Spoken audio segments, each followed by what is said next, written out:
জানিয়ে দেব গুরুত্বপূর্ণ আপডেট আন্তর্জাতিক সংবাদ। শুরুতেই সংবাদ শিরোনাম, পরে বিস্তারিত। খেলার মাঠ থেকে 175 যুদ্ধবিমান উদ্ধার।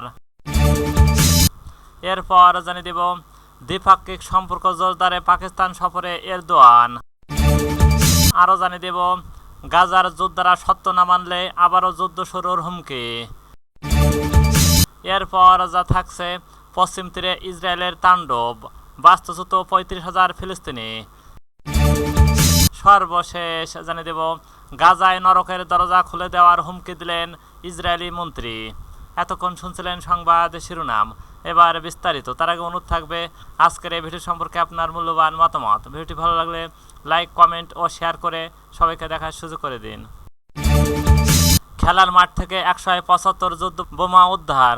উত্তর ইংল্যান্ডের শিশুদের একটি খেলার মাঠে খুঁড়ে দ্বিতীয় বিশ্বযুদ্ধে 175 বেশি বোমা পাওয়া গেছে। কর্মকর্তারা জানিয়েছেন আরও বোমা থাকতে পারে। এই আশঙ্কায় সতর্কতার সঙ্গে অনুসন্ধান কাজ চলছে। খবর দ্য নিউ ইয়র্ক টাইমসের। স্কটল্যান্ড সীমান্তের কাছে ইংল্যান্ডের নর্থশায়ারল্যান্ডের একটি ছোট শহর উলারে স্কটস পার্কে খেলার মাঠে সংস্কার কাজও শুরু করে কর্তৃপক্ষ। এজন্য একটি নির্মাণ প্রকল্প চলাকালীন বোমাগুলো পাওয়া যায়। এইগুলো যুদ্ধের অনুশীলন বোমা, যা প্রশিক্ষণের জন্য ব্যবহৃত হয়। তবু এগুলোর কোনোটার বিস্ফোরণ এখনও তাজা এবং বিস্ফোরণের ক্ষতির সম্ভাবনা রয়েছে। গত 14 জানুয়ারি শ্রমিকরা ঘটনাস্থলে মাটি খনন করার সময় একটি সন্দেহজনক বস্তু দেখতে পান। প্রথম বোমাটি খুঁজে পাওয়ার একদিন পর নির্মাণ শ্রমিকরা দ্বিতীয় বোমাটি খুঁজে পায়। উলারের একজন কাউন্টি কাউন্সিলর মাথার বলেন, এটি উত্তেজনা ছিল। আমরা দুটি খুঁজে পেয়ে স্থানটি অনুসন্ধানের জন্য একটি বেসরকারি বোমা ও নিষ্ক্রিয় সংস্থা ব্রিমস্টোন ও সাইট ইনভেস্টিগেশনের সাথে যোগাযোগ করি। কিন্তু শীঘ্রই এটা স্পষ্ট হয়ে ওঠে যে সমস্যার মাত্রা প্রত্যাশার চেয়ে অনেক বেশি।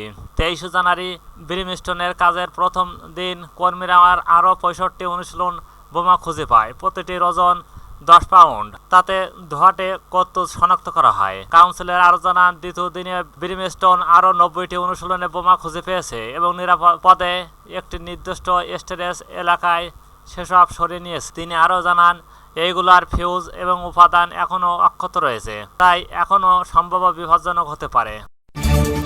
দ্বিপাক্ষিক সম্পর্ক জোরদারে পাকিস্তান সফরে এরদোয়ান।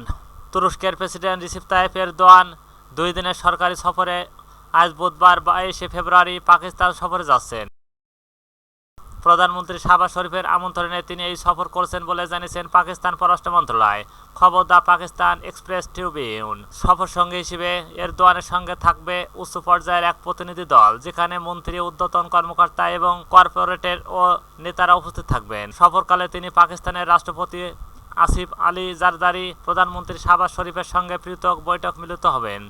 এইসব বৈঠকে দ্বিপাক্ষিক সম্পর্কে উন্নয়ন, অর্থনীতি, বিনিয়োগ, প্রতিরক্ষা সহযোগিতা, আঞ্চলিক নিরাপত্তার বিভিন্ন বিষয়ে আলোচনা আসবে।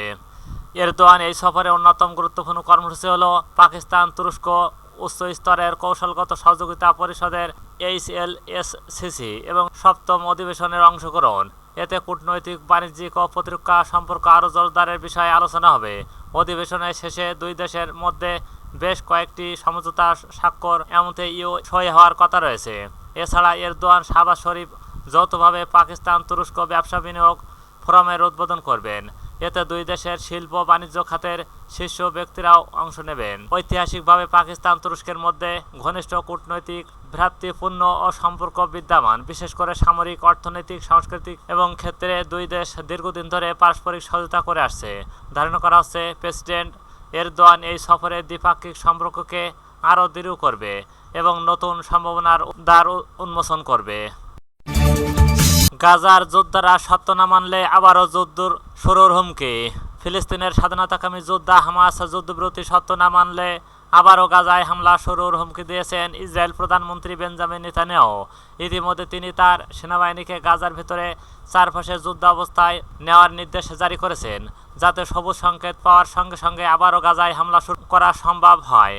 খবর আনাদোলু এজেন্সির। নেতানিয়াহু বলেন, হামাসকে যুদ্ধবিরতির শর্ত অবশ্যই মানতে হবে। যদি হামাস শনিবার 15 ফেব্রুয়ারি দুপুরের মধ্যে আমাদের জিম্মিদের ফেরত না দেয়, তাহলে যুদ্ধবিরতি বাতিল করা হবে এবং হামাস চূড়ান্তভাবে পরাজিত না হওয়া পর্যন্ত ইসরায়েল সেনাবাহিনী তীব্র লড়াইয়ে ফিরে আসবে।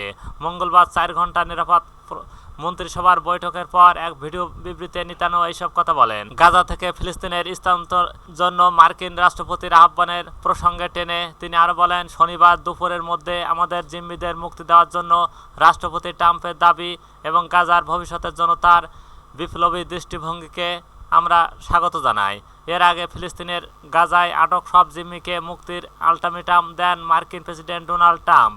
তিনি ওই সময়ের মধ্যে তাদের মুক্তি না দিলে আবারও যুদ্ধ হুমকি দিয়েছেন। মার্কিন প্রেসিডেন্ট বলছেন, আমি বলবো যুদ্ধবিরতি বাতিল করুন, তাহলে সব বাজি শেষ হয়ে যাবে এবং সেখানে নরক শুরু হোক। ট্রাম্প সোমবার ওভাল অফিসে সাংবাদিকদের সঙ্গে এই কথা বলেন। এই সময় তিনি শনিবারের মধ্যে গাজা উপত্যকায় থাকা ইসরায়েলি জিম্মিদের মুক্তি না দিলে ইসরায়েল ও হামাসের মধ্যে যুদ্ধবিরতির বাতিলের প্রস্তাব করে বলেন, আমি যতদূর জানি যদি শনিবার দুপুরে 12টার মধ্যে সমস্ত জিম্মিকে ফেরত না দেয় তাহলে আমার মনে হয় এটিকে উপযুক্ত সময়। আমি বলবো এটি বাতিল করুন, সমস্ত বাজি বন্ধ হয়ে যাক এবং নরক শুরু হোক। আমি বলবো শনিবার 12টার মধ্যে তাদের ফেরত দেওয়া উচিত। তিনি আরও বলেন, দুপুর শনিবারে 12টার পর একটি ভিন্ন খেলা হতে চলেছে। শনিবারের সময়সীমার পরে গাজায় মার্কিন হস্তক্ষেপ করা হবে কিনা জানতে চাইলে তিনি বলেন, আমরা দেখব কি হয়। এছাড়া গাজা চলমান সংঘাতের মধ্যে হামাসের বিরুদ্ধে কঠোর ব্যবস্থা নেওয়ার আহ্বান জানিয়েছেন ইসরায়েলের যোগাযোগ মন্ত্রী শ্লোমো কারসি।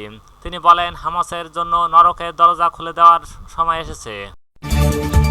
পশ্চিম তীরে ইসরায়েলের তাণ্ডব, বাস্তুচ্যুত 35,000 ফিলিস্তিনি। গাজা উপত্যকায় যুদ্ধবিরতি কার্যকর হলেও ফিলিস্তিনের পশ্চিম তীরে ইসরায়েলি হামলা থামেনি। ইসরায়েলের সামরিক বাহিনীর অপারেশন আয়রন ওয়াল ও অভিযানের কারণে অধিকৃত পশ্চিম তীরে থেকে 35,000-এর বেশি ফিলিস্তিনি বাস্তুচ্যুত হয়েছেন। শুধু স্থানীয় বাসিন্দাই নয়, শরণার্থী শিবিরের অধিবাসীদের উচ্ছেদ করা হচ্ছে। 21শে জানুয়ারি থেকে ইসরায়েল বাহিনী জেনিন ও আশপাশের শহর শরণার্থী শিবিরে অভিযান চালায়। এতে অন্তত 25 জন ফিলিস্তিনি নিহত হয়। 27শে জানুয়ারি তুলকারম শহরে নতুন করে হামলায় আরও 8 জনের মৃত্যু হয়। নিহতদের মধ্যে 2 বছর বয়সী এবং এক শিশু ছিল, যাকে ইসরায়েল এক স্নাইপার ও গুলি করে হত্যা করে। এছাড়া অধিকৃত এই ভূখণ্ডের নূর শামস শরণার্থী শিবিরে ইসরায়েলি সেনাদের অভিযান চলাকালে 8 মাসের অন্তঃসত্ত্বা এক নারী নিহত হয়েছেন। হামলায় ওই নারীর গর্ভের সন্তান নিহত হয়েছে। মধ্যপ্রাচ্য সংবাদ মাধ্যম আল জাজিরার খবরে বলা হয়েছে, ইসরায়েল সেনারা জেনিন ও তুল কারাম, নূর শামস, দুবাস ও ফারাআম তামুন সহ বিভিন্ন এলাকার বাড়ি ঘর ধ্বংস